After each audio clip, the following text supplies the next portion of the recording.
Hello नमस्कार प्यारे साथियों, कैसे हैं आप सभी लोग। उम्मीद करती हूँ सभी अच्छे होंगे, मस्त होंगे, स्वस्थ होंगे, साथ के साथ जबरदस्त तरीके से अपनी बीएसटीसी की पढ़ाई में व्यस्त होंगे। मैं स्वीटी गुप्ता आपका हार्दिक स्वागत करती हूँ हमारे बीएसटीसी की टीचिंग एप्टीट्यूड सीरीज में।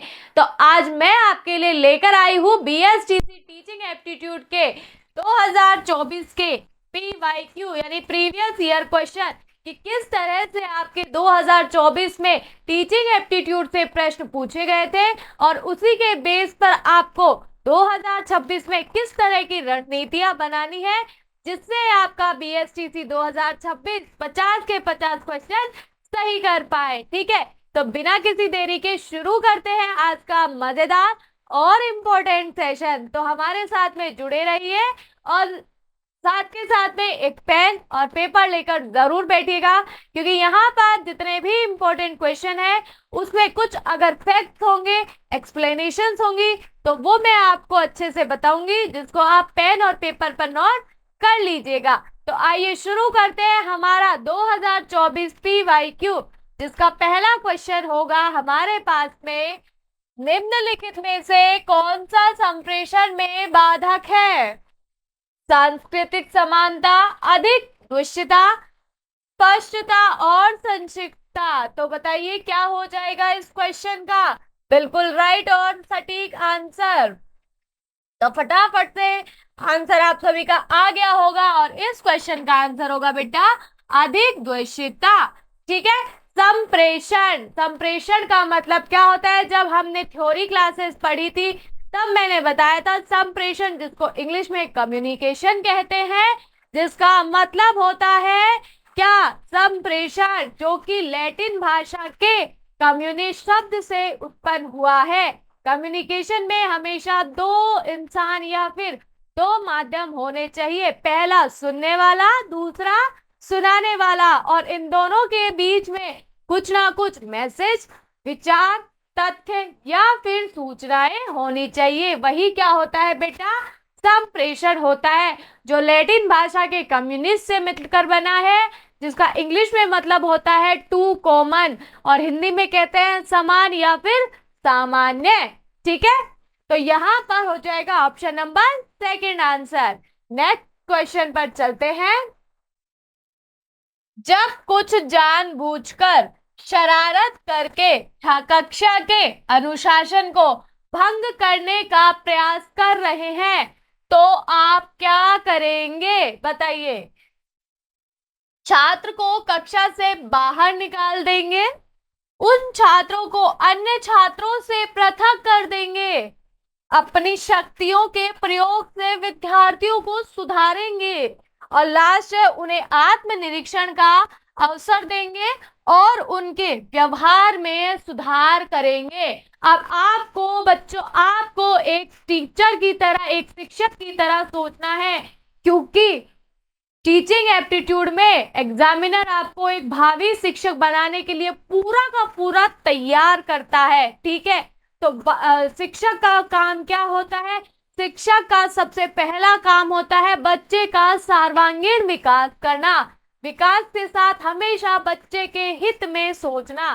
तो अगर कोई बालक क्लास में अनुशासित नहीं हो रहा है तो आपका एक टीचर होने के नाते क्या उसके प्रति पॉइंट ऑफ व्यू होगा?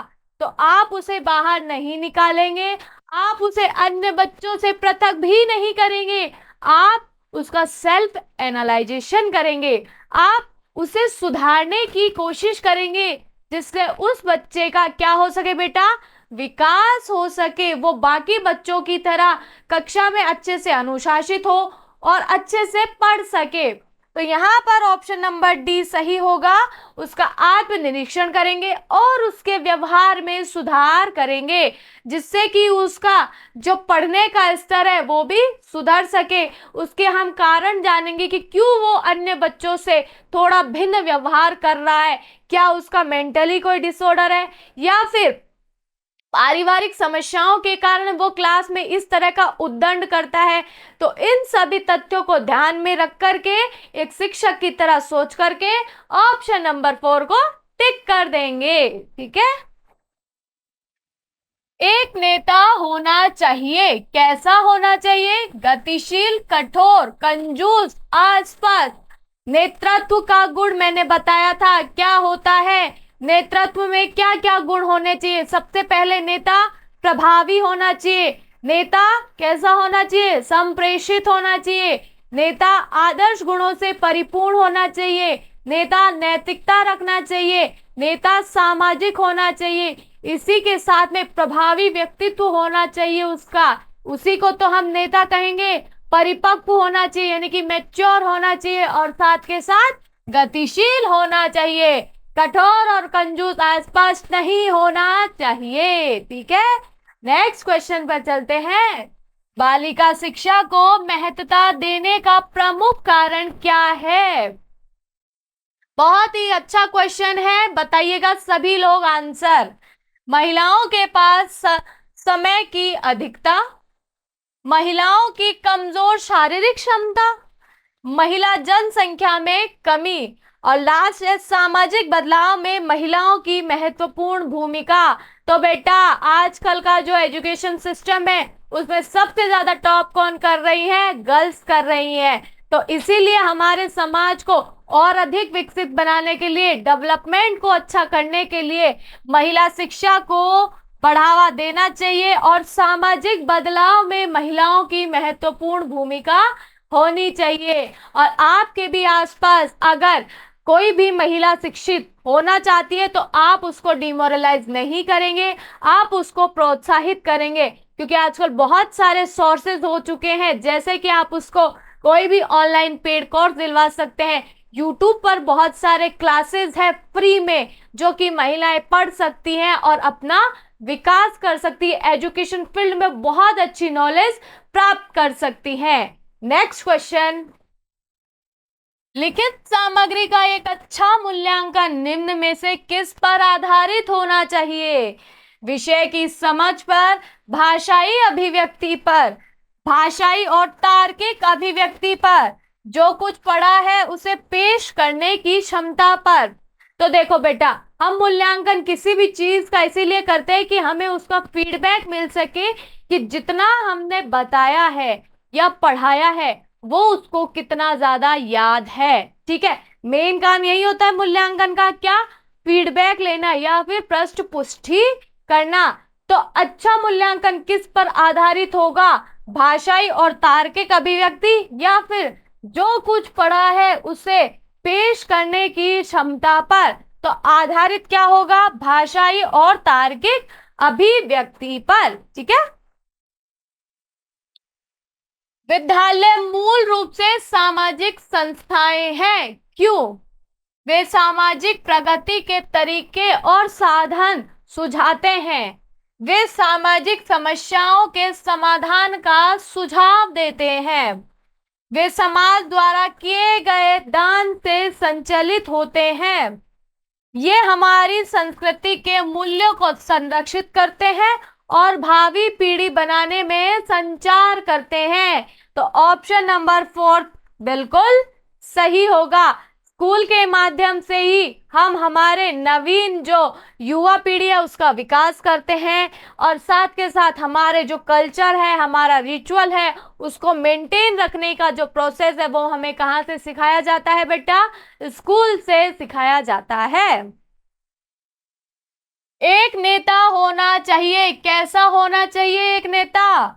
मानसिक विकार से होना चाहिए, पढ़ने के विकार से होना चाहिए, व्यवहार संबंधी विकार और व्यक्तित्व विकार से होना चाहिए। बताइए कैसा होगा एक नेता? तो यहाँ पर क्या हो जाएगा? मानसिक विकार से ग्रस्त नहीं होना चाहिए। ठीक है, विद्यालय में पाठ्य सहगामी क्रियाओं का सर्वाधिक महत्वपूर्ण उद्देश्य क्या है? बच्चों का सर्वांगीण विकास करना, पाठ्य चर्चा में अभिरुचि विकास करना, विद्यालय के वातावरण को आकर्षित बनाना, और लास्ट है शिक्षक अभिभावक संबंध सशक्त बनाना। कि विद्यालय में पाठ्य सहगामी क्रियाओं का सर्वाधिक उद्देश्य यही होता है कि बच्चे का सर्वांगीण विकास करना, और बच्चा का सर्वांगीण विकास ना सिर्फ विद्यालय करती है बल्कि एक शिक्षक का भी परम धर्म यही है कि बच्चे का सर्वांगीण विकास करना। ठीक है, नेक्स्ट चलते हैं।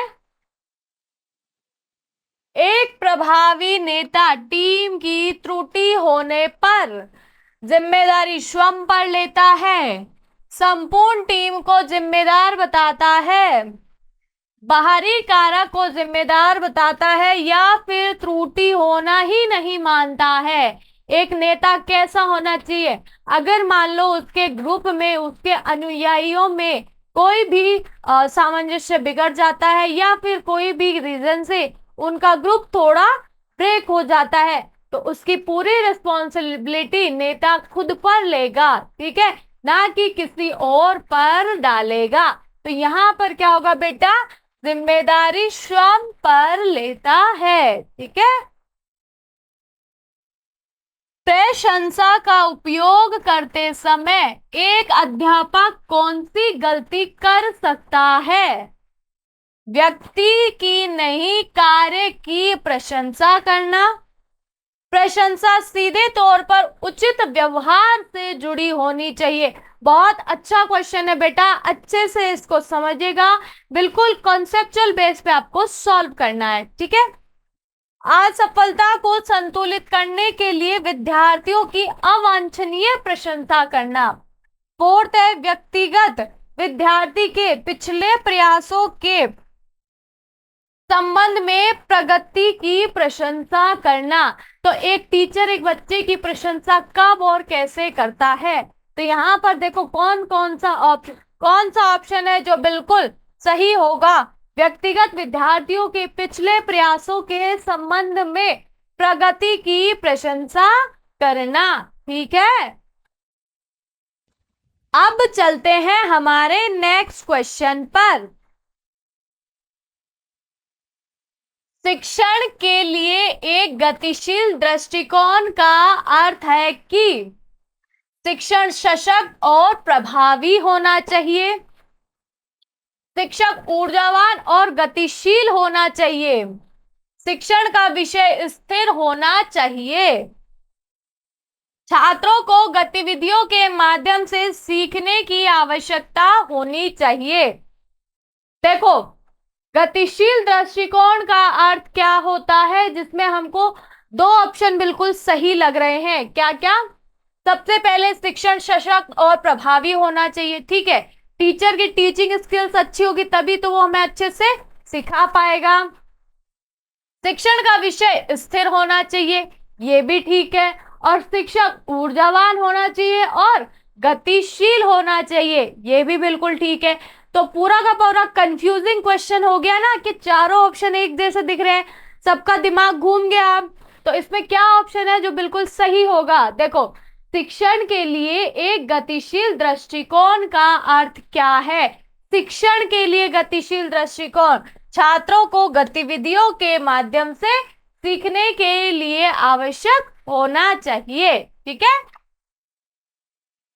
नेक्स्ट है एक नेता को होना चाहिए। ये सारे क्वेश्चन बेटा आपके कौन से ईयर 2024 में आए हुए हैं। इससे पहले, इसके बाद में कौन सा था? 2025, और 25 के बाद अब हम जो रणनीति अपना रहे हैं वो किसके अकॉर्डिंग है? 2026।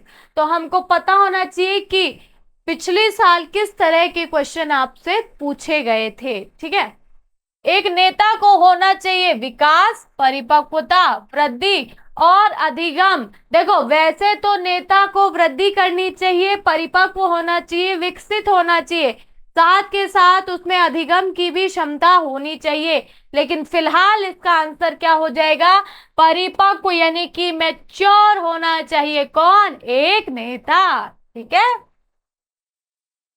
नेक्स्ट है एक प्रभावी संप्रेषण के लिए संदेश नहीं होना चाहिए। कैसा नहीं होना चाहिए? संक्षिप्त, विनम्र, अनेकार्थ, संवेदनशील। देखो, जब भी कोई मैसेज हम किसी को भेजते हैं तो वो बहुत ज्यादा कंफ्यूजिंग नहीं होना चाहिए, भले ही छोटा हो, छोटे शब्दों में कुछ सुव्यवस्थित ढंग से बनाया गया हो, तो भी सामने वाले को समझने में इतना कंफ्यूजन नहीं होगा। लेकिन बेटा अगर आपने मैसेज ही बहुत सारा टिपिकल फॉर्म में कर दिया कि सामने वाले को समझ ही नहीं आ रहा है, उसके बहुत सारे मीनिंग्स है, तो आपके संप्रेषण में बाधा हो सकती है। तो इसका मतलब भले ही आप किसी को शॉर्ट मैसेज करें पर वो एकदम से स्वीट हो, एकदम समझने वाला हो, ना कि कैसा हो, अनेकार्थक हो। ठीक है। और इसके लिए हमारे पास दो माध्यम होना जरूरी है, सेंडर, रिसीवर। उनके पास में क्या होना चाहिए, मीडियम यानी माध्यम।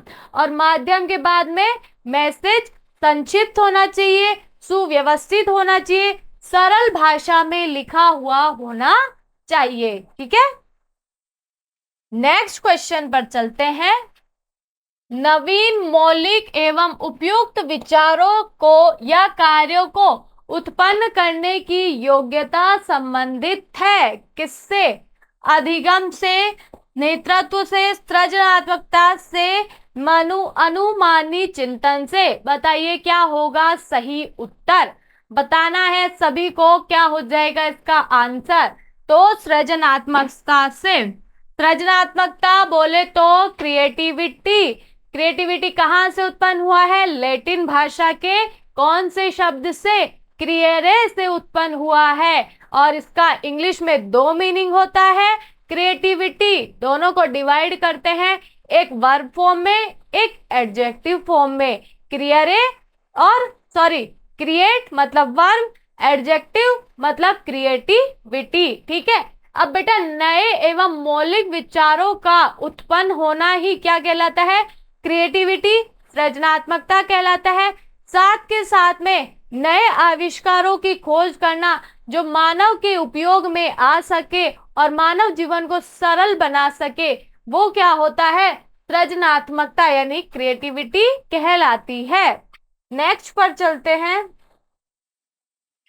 एक शिक्षक स्वयं और शिक्षार्थियों में रचनात्मकता कैसे विकसित कर सकता है, किसी रचनात्मक कार्य की प्रशंसा करके, नए लक्ष्य निर्धारित करके, नई अद्यतन जानकारी देकर, विचारों तक खेल खेल कर। बताइए किस तरह से एक शिक्षक और शिक्षार्थी स्वयं में रचनात्मकता विकसित कर सकते हैं। बताओ क्या हो जाएगा क्वेश्चन नंबर 15 का राइट आंसर, बताओ। तो यहां पर क्या हो जाएगा, विचारों तक खेल खेल कर। ठीक है।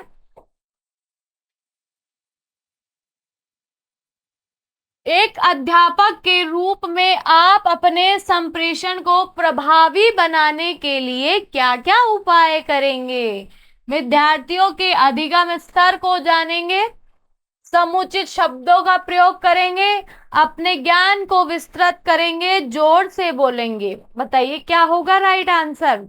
वैसे तो बेटा चारों ही ऑप्शन एक दूसरे से सिमिलर है। हम अगर किसी को बहुत बड़ा ऑडिटोरियम या फिर क्लासरूम है तो बेटा हम थोड़ा जोर से बोलेंगे ताकि पीछे बैठे वाले बच्चे को भी आवाज एकदम प्रॉपर सुनाई दे।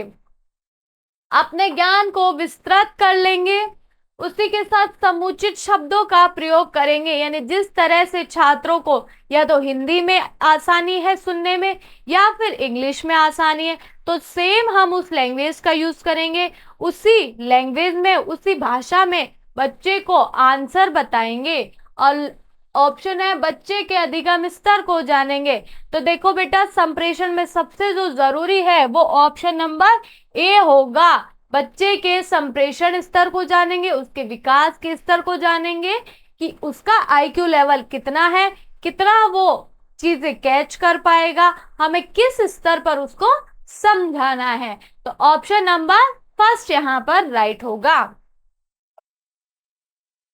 निम्नलिखित में से कौन सी एक अच्छी उपलब्धि परीक्षण की विशेषता है। बताइए क्या हो जाएगा, विश्वसनीयता, वैधता और निष्पक्षता। विश्वसनीयता और वैधता, अस्पष्टता, विश्वसनीयता और निष्पक्षता। बताइए क्या हो जाएगा इस क्वेश्चन का आंसर। तो आंसर हो जाएगा विश्वसनीयता, वैधता और निष्पक्षता। क्वेश्चन नंबर 17 का आंसर हो जाएगा option number A. Next question पर चलते हैं। कुशल नेतृत्व की सफलता का रहस्य है समूह में आपसी विश्वास करना, समूह में सामंजस्य की उपस्थिति करना, समूह हित में गतिविधि करना और समूह उदासीनता। तो एक नेता को अगर अपना ग्रुप बिल्कुल अच्छे से रखना है तो ऑप्शन नंबर बी बिल्कुल सही होगा कि उसको अपने ग्रुप में अच्छे से सामंजस्य बिठा कर रखना होगा, तालमेल की स्थिति रखनी होगी, जिससे कि उन्हीं सभी सदस्यों में ग्रुप में एक यूनिटी बनी रहे, सामंजस्य बना रहे और आपस में कोऑर्डिनेशन होगा तो ग्रुप लॉन्ग टाइम तक एक सुव्यवस्थित रहेगा।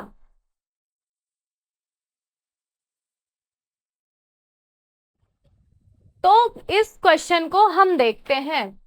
बालकों में किसी भी व्यवसाय के प्रति पूर्व धारणा का विकास होता है पड़ोसियों द्वारा, अध्यापक द्वारा, समाज द्वारा, अभिभावकों द्वारा।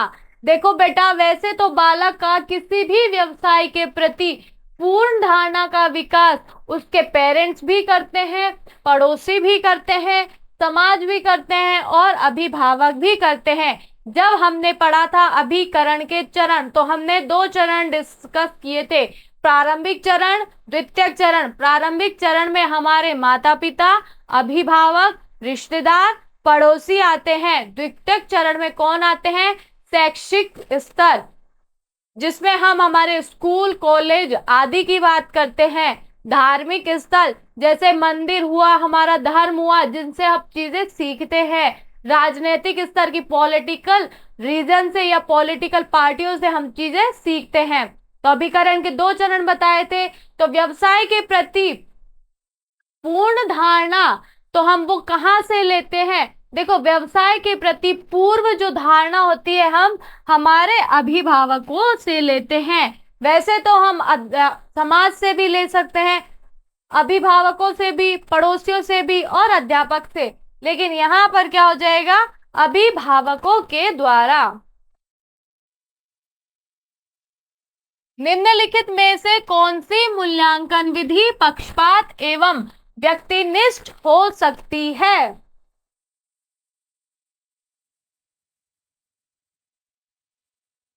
क्वेश्चन नंबर 21 बताना है। विद्यार्थियों में सहयोग की भावना बढ़ाने के लिए निम्नलिखित में से कौन सा सबसे प्रभावी होगा? व्यक्तिगत प्रतिस्पर्धाओं का आयोजन करना, गृह कार्य देना, सहयोग पर पुस्तकें बताना और समूह खेलों का आयोजन करना। कि किस तरह से हम सामंजस्य, कोऑर्डिनेशन, सहयोग की भावना उत्पन्न कर सकते हैं। तो बोलो बेटा, क्या आंसर होगा? ऑप्शन नंबर यहां पर हम डी को राइट कर देंगे। कौन सा? डी क्वेश्चन हमारा राइट हो जाएगा। निम्नलिखित में से कौन सी रणनीति सीखने के लिए अभिप्रेरणा की सहायता करती है? बहुत आसान कार्य देना, प्रयत्नों की अपेक्षा बुद्धि श्रेय देना, नकारात्मक फीडबैक देना और फोर्थ है स्पष्ट लक्ष्य और दिशा देना। कौन सी रणनीति सीखने की प्रेरणा को क्या करती है? सहायता देती है। अधिगम में मैंने समझाया था आपको, व्यक्ति के व्यवहार में होने वाला परिवर्तन ही क्या कहलाता है?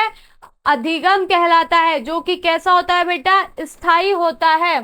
तो बहुत आसान कार्य देने से क्या चीजें सही होंगी? तो इस क्वेश्चन का आंसर होगा प्रयत्नों की अपेक्षा बुद्धि को श्रेय देना ही क्या होगी? अभिप्रेरणा को सहायता करेगी। यदि आपको सामान्य छात्रों के साथ साथ एक दिव्यांग छात्र को पढ़ाने का अवसर मिलता है तो उस कक्षा में एक शिक्षक होने के नाते आप उसे कैसा शिक्षण देना चाहेंगे? कक्षा में सहानुभूति पूर्वक उसका ध्यान रखेंगे। आप सोचेंगे कि यह उसके भाग्य में है तो आप उसे कुछ नहीं कहेंगे। उसके लिए आगे की पंक्ति में सीट की व्यवस्था करेंगे और सुविधाजनक गति से अध्ययन कराने का प्रयास करेंगे। उस पर अतिरिक्त ध्यान नहीं देंगे क्योंकि वह अधिकांश बालकों को परेशानी हो सकती है। तो बेटा, एक शिक्षक का धर्म होता है कि सभी बच्चे को समान रूप से, समानता से, निष्पक्षता से देखना और व्यवहार करना। तो अगर एक कक्षा में एक दिव्यांग बालक है तो हम देखेंगे कि उसको सुव्यवस्थित तरीके से अच्छे से सीट दिलाएं, साथ के साथ जितना आप बाकी स्टूडेंट को पढ़ा रहे हैं उतना ही उसको पढ़ाएंगे। तो कौन सा ऑप्शन सही होगा? Option number C. उसके लिए आगे की पंक्ति में व्यवस्था करेंगे और सुविधाजनक गति से उसको अध्ययन कराने का प्रयास करेंगे। शिक्षण विधि के चयन में ध्यान रखना चाहिए। कैसे? विषय वस्तु की प्रकृति पर, विद्यार्थियों के मानसिक स्तर पर, उपलब्ध संसाधनों पर, विद्यार्थियों के जेंडर पर। तो क्या होगा बेटा राइट आंसर? विषय वस्तु के प्रगति पर, यानी ऑप्शन नंबर ए यहां पर सही आंसर होगा। सृजनात्मकता होती है, कैसी होती है? अभिसारी होती है, अपसारी होती है, एल्गोरिदमिक होती है या फिर क्रमबद्ध सिस्टमैटिक होती है। तो क्रिएटिविटी कैसी होती है? अपसारी होती है, डाइवर्जेंट होती है। ठीक है, नेक्स्ट क्वेश्चन पर चलते हैं। कक्षा का माहौल नहीं होना चाहिए। अब बताइए, एक छात्र होने के नाते आपका क्लास का माहौल कैसा नहीं होना चाहिए? भरोसेमंद, धमकी भरा, ध्यान रखने वाला, सम्मानपूर्ण। तो एक क्लास का जो एनवायरनमेंट है वो कैसा होना चाहिए? भरोसेमंद होना चाहिए, ध्यान रखने वाला, सम्मानपूर्ण, लेकिन धमकी भरा नहीं होना चाहिए। और यहाँ पर क्या ही है ऑप्शन में? नहीं। क्या है बेटा? नहीं होना चाहिए। ठीक है, तो हम कौन सा ऑप्शन नंबर 20 में सही आंसर हो जाएगा। तो यहाँ पर हम कर देंगे कौन सा? ऑप्शन नंबर बी को यहाँ पर टिक कर देंगे। किसको टिक करेंगे? ऑप्शन नंबर बी को, कि एक क्लास का माहौल धमकी भरा नहीं होना चाहिए। टॉरेंस के अनुसार सृजनात्मकता के आयाम है मौलिकता, लचीलापन, धारा प्रवाहिकता। मौलिकता, वांछनीयता और उपयोगिता, नैतिकता, उत्पादकता तथा अभिप्रेरणा। बताइए क्या होगा इसका राइट आंसर? तो इसका आंसर हम लिख देंगे क्या बेटा? देखो, सृजनात्मकता में नैतिकता होनी चाहिए, मौलिकता होनी चाहिए, धारा प्रवाहिता होनी चाहिए। तो यहाँ पर क्या ऑप्शन सही कर देंगे हम? ऑप्शन नंबर डी, कि नवीनता, उत्पादकता और अभिप्रेरणा, तीनों चीजें इसमें होनी चाहिए। नेक्स्ट क्वेश्चन है, अध्यापक की कार्य क्षमता को बढ़ाया जा सकता है परीक्षा फल के अनुसार, पदोन्नति दे करके, कठोर प्रशंसा द्वारा, थर्ड है उनके कार्यों की सराहना करके, फोर्थ है अच्छा वेतन देकर। तो बताइए क्या होगा सही उत्तर? उनके कार्यों की सराहना देकर, कि उनका जो टीचिंग स्किल है उसके बारे में हम उनकी तारीफ करेंगे ताकि वो और अच्छे से अपने स्किल्स पर काम कर सके और बच्चे का विकास कर सके। नेक्स्ट क्वेश्चन पर चलते हैं। ग्रीष्म अवकाश में व्यावसायिक संवर्धन कार्यक्रम आयोजित किया गया है, इस स्थिति में आप क्या करेंगे? ऑप्शन को पढ़िए सारे को। अब बड़ा क्वेश्चन है तो इसका मतलब ये नहीं कि आप क्वेश्चन स्किप कर देंगे, यही रुकना है, क्वेश्चन को मेरे साथ में रीड करना है। किसी भी माध्यम से व्यावसायिक संवर्धन में जाने से बचने का प्रयास करेंगे। ग्रीष्मावकाश विषु हेतु पूर्व नियोजन कार्यों को स्थगित कर व्यावसायिक संवर्धन कार्यक्रम में चले जाएंगे।